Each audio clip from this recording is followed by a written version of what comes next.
Hello again. I've got my friends with me. I got Big Rabbit and I got Little Rabbit. And they're going to help me with the story today. Now the story today is about when Nikki was a little girl and we went on a big adventure to Sweden in the middle of winter. I mean, what a silly thing to do. Winter in Sweden is very, very cold and very, very snowy.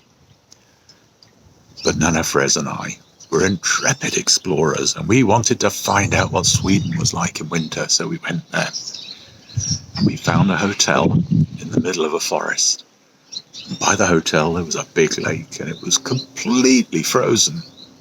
And you could walk across it. In fact, there were cars driving across it because the ice was so thick. Don't try that in England because the ice isn't that thick.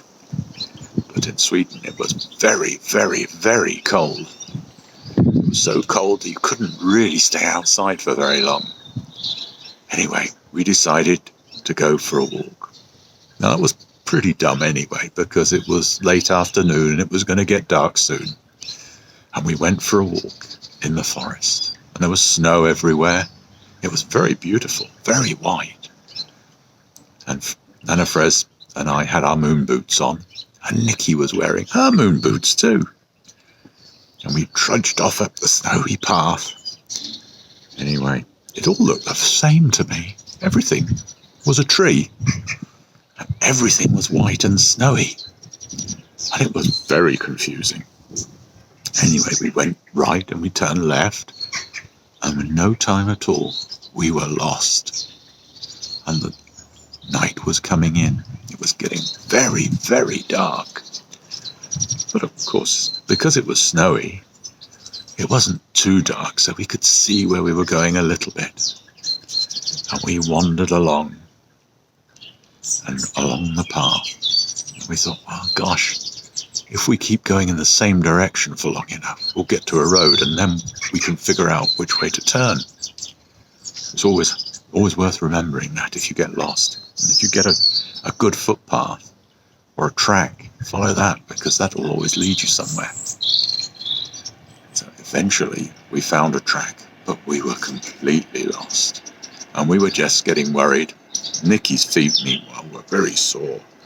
And we had to lift her up and I carried her on my shoulders. And my feet were getting sore because moon boots aren't very good for walking in, especially in the snow. They're very good for keeping you warm, but they're not good for walking.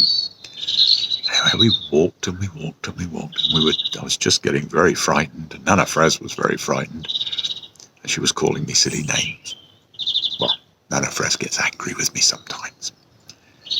Anyway, I was just beginning to panic when out from between the fir trees came an ump.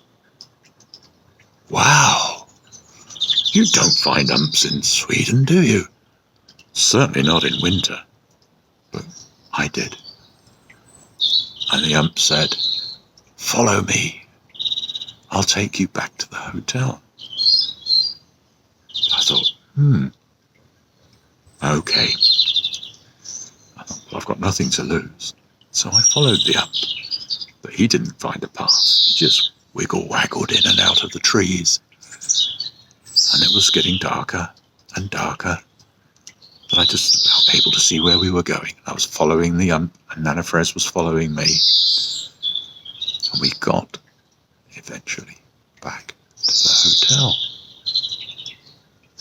Now, we were pretty relieved to see it. We didn't have any idea how the ump had found his way back there, but we were mighty pleased to see the hotel. And we had a little room that was just off the main building of the hotel. And it was made out of logs. And the hotel had already made a fire for us inside. Anyway, the ump didn't want to come in.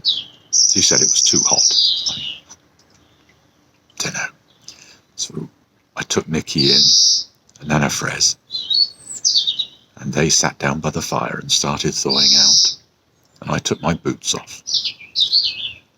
And then I thought, I'd better go and say thank you to the ump. And I went outside. I saw the ump, and he was just disappearing behind a fir tree. And I thought, that's amazing. So I looked behind the tree. But when I looked, the ump was